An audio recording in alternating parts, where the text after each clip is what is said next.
Assalamualaikum warahmatullahi wabarakatuh.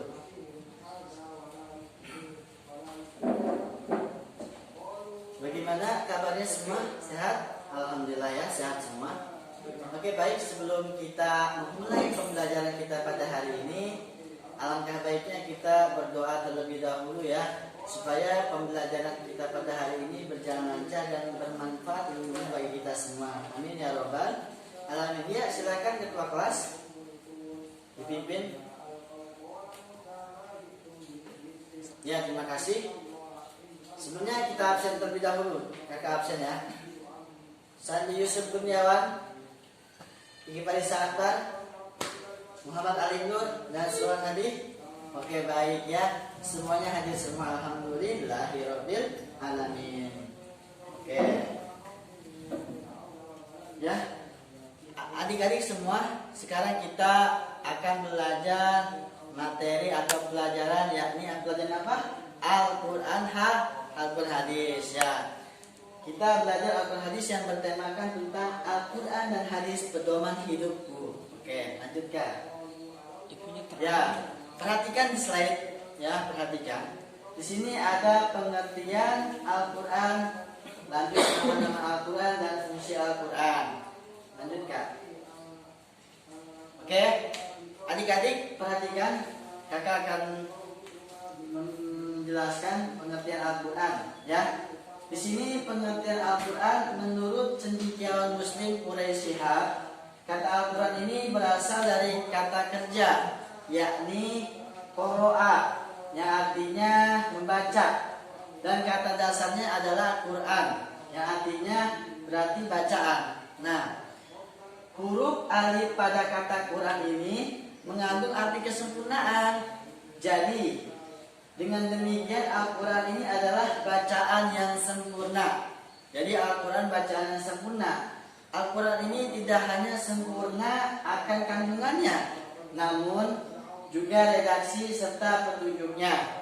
Adapun secara istilah ini, para ulama memberikan pendapat ya. Para ulama memberikan pengertian bahwa Al-Quran ini adalah kalamullah, kalamnya Allah Subhanahu wa Ta'ala atau firmannya Allah, yang menjadi mukjizat yang diturunkan ke dalam hati Nabi kita Nabi Muhammad Sallallahu Alaihi Wasallam, yang mana diriwayatkan kepada kita semua secara mutawatir atau secara beransur-ansur, dan membacanya dinilai sebagai ibadah. Jadi kita membaca Al-Quran ini akan dinilai oleh Allah Subhanahu wa Ta'ala sebagai amal pahala ibadah kita semua. Lanjut Kak.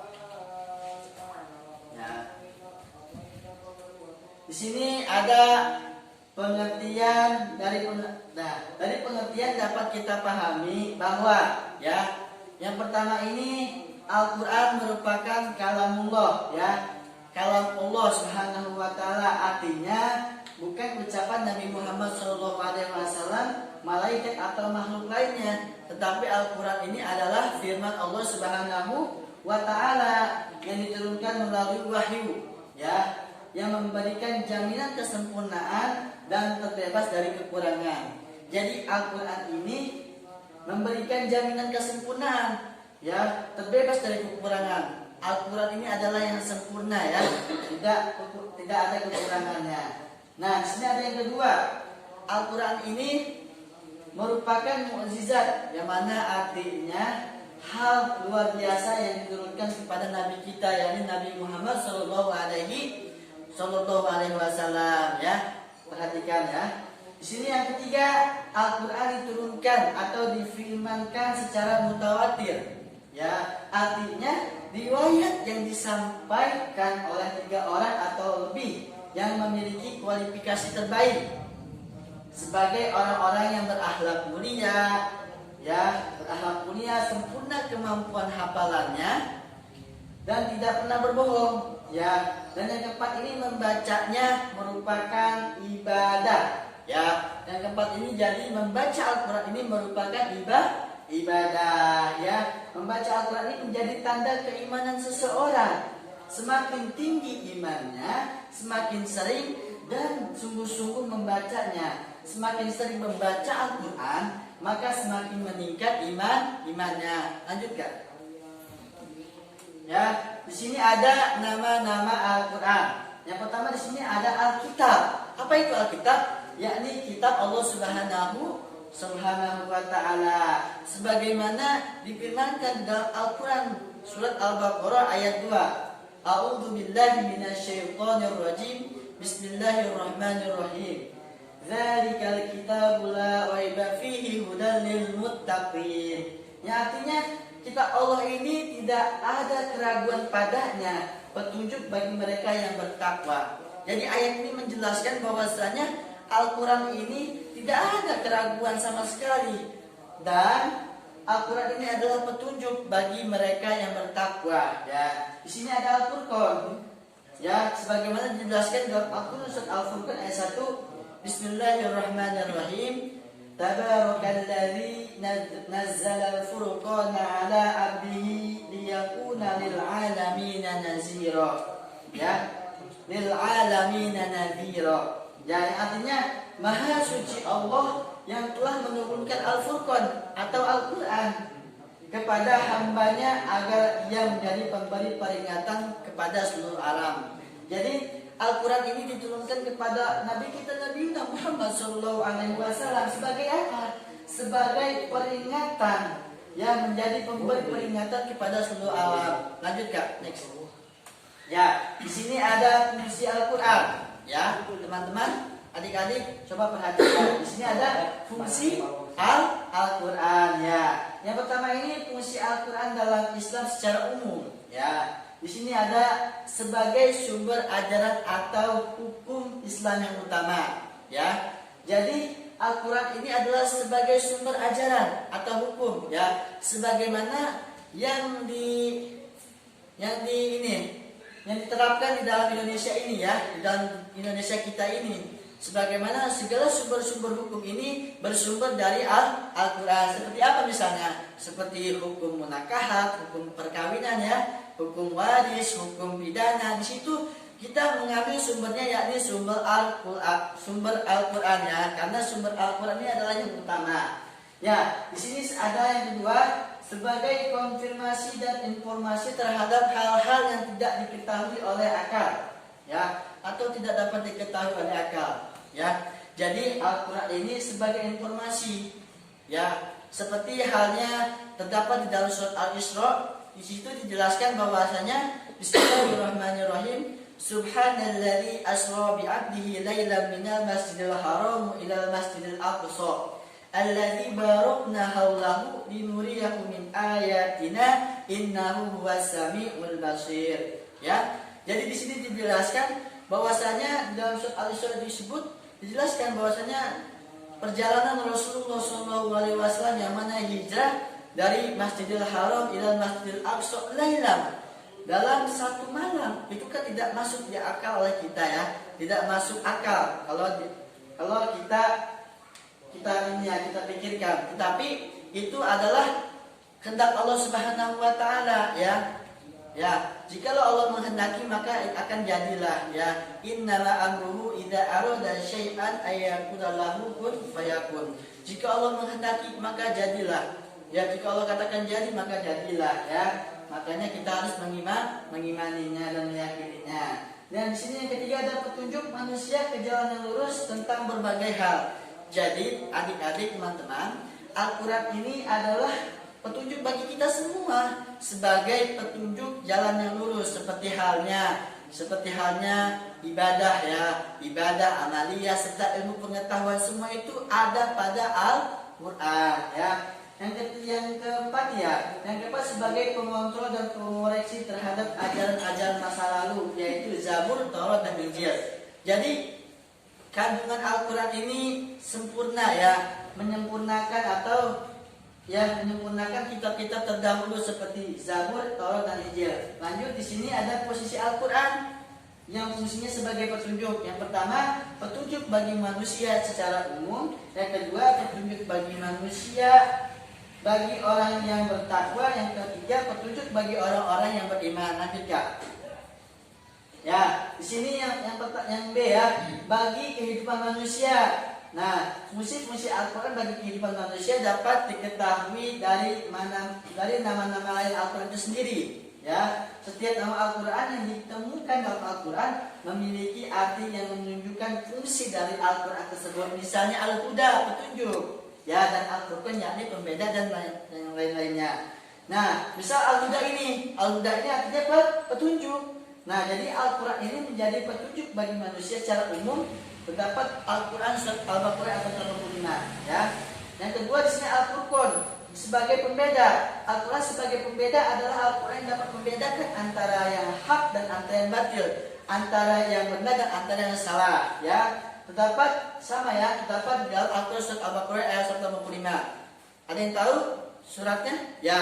Syahrul Ramadan alladzi unzila fihi al-Qur'anu hudan lin-nasi wa bayyinatin minal huda wal furqan, ya. Jadi Al-Qur'an ini adalah petunjuk dan pembeda antara yang hak dan antara yang batil, antara yang benar dan antara yang salah. Lanjutkan. Nah, di sini kita tentang hadis ya. Di sini ada pengertian hadis dan fungsi hadis terhadap Al-Qur'an. Lanjut. Ya, pengertian hadis itu apa sih? Ya, teman-teman ada yang tahu pengertian hadis? Ya, jadi pengertian hadis ini secara bahasa hadis artinya baru. Ya, tidak lama ucapan pembicaraan cerita. Menurut para ulama, hadis ini merupakan sinonim dari kata sunnah, yaitu setiap sesuatu yang diriwayatkan atau dinisbatkan kepada diri Rasulullah SAW, baik berupa perkataan, perbuatan, ungkapan, sifat atau perjalanan Nabi, baik sebelum atau sesudah diutus menjadi Rasul. Lanjutkan. Ya, nah apa sih arti dari ini tuh? Dari perkataan, perbuatan, takdir, sifat, keadaan dan imamah. Apa itu? Ya betul, itu adalah hadis. Ya, sebagaimana al hadis huwa ma udifa ila Nabi sallallahu alaihi wasallam min qaulin au fi'lin au takdirin au sifatin. Jadi hadis itu apa? Hadis adalah segala sesuatu yang disandarkan atau dinisbatkan kepada Rasulullah SAW, baik kaulin seperti perkataan, au fi'lin atau perbuatan, au takdir atau takdir, au sifat atau sifat. Ya, lanjutkan. Ya, di sini ada fungsi hadis terhadap Al-Quran. Yang pertama ini menguatkan atau mengukuhkan dan menegaskan hukum yang terdapat dalam Al-Quran. Jadi fungsi hadis ini dalam Al-Quran ini menguatkan atau mengukuhkan dan menegaskan hukum yang terdapat dalam Al-Quran. Seperti halnya contoh, misalnya Rasulullah SAW memerintahkan kepada kita ini untuk melaksanakan puasa, yang mana perintah puasa ini terdapat di dalam Al-Quran surat Al-Baqarah, ya. Jadi hadis ini sebagai penguat atau penegasan, ya, penegasan yang mana terdapat penegasan segala hal yang ada pada Al-Quran, seperti halnya puasa, ya. Terdapat surat Al-Baqarah ayat 183, ya. Kalian pada tahu ayatnya, ya, tentang puasa, ya. Nah, di sini ditegaskan oleh Rasulullah SAW dengan sabdanya. Hadisnya qala akhbirni ma faradallahu alayya minasyam. Faqala sallallahu alaihi wasallam syahrul Ramadan illa an tataw'an. Ya, sahabat bertanya kepada Rasulullah SAW, kabarkan kepada saya apa yang diwajibkan bagi saya untuk puasa. Lalu Nabi SAW menjawab, puasa di bulan Ramadan kecuali puasa sunnah. Hadis riwayat Bukhari. Nah, lanjut di sini ada menguraikan atau menjelaskan dan merincikan ayat global. Jadi fungsi hadis ini menguraikan, ya, atau menjelaskan segala sesuatu yang terdapat dalam Al-Quran. Seperti misalnya terdapat perintah sholat, ya, di dalam Al-Quran itu terdapat ayat yang mana perintah sholat. Terdapat pada Al-Quran surat Al-Baqarah ayat 83. Nah, di situ ada kata aqimus sholat, dirikanlah sholat. Namun di ayat tersebut tidak ada yang menjelaskan tentang bagaimana caranya sholat. Lalu dijelaskan dan diterapkan oleh Rasulullah SAW dengan sabdanya, ya, sebagaimana sabdanya, "Shollu kama ra'aitumuni usolli." Sholatlah kalian sebagaimana kalian melihat saya sholat, ya. Lanjut, di sini menetapkan dan mengadakan hukum yang tidak disebutkan di dalam Al-Quran. Jadi Musi hadis ini menetapkan atau mengadakan hukum yang mana tidak terdapat dalam Al-Quran, seperti halnya contohnya haramnya memakan hewan-hewan yang berkuku tajam, ya seperti itu. Nanti di sini ada membatasi umuman ayat Al-Quran. Jadi musi hadis ini membatasi umuman ayat Al-Quran, seperti perintah Allah Subhanahu wa taala kepada kita untuk melaksanakan sholat Jumat, ya. Terdapat di dalam surat Al-Jum'ah ayat 9. Nah, lalu adakah kekhususan atau pengecualian bagi orang yang tidak mengikuti tertentu sehingga diperbolehkan meninggalkan sholat Jumat? Jawabannya ada. Di dalam hadis riwayat Abu Daud, al-jum'atu hakun wajibun ala kulli muslimin illa arba'atun. Abdun mamlukun, au amra'atun, au sabiyun, au maridun. Jadi Jumat itu adalah kewajiban bagi setiap orang-orang muslim kecuali 4 orang. Apa 4 orang tersebut? Abdun mamlukun, yakni hamba sahaya yang dimiliki, ya. Sekarang mah tidak ada yang namanya hamba sahaya, ya.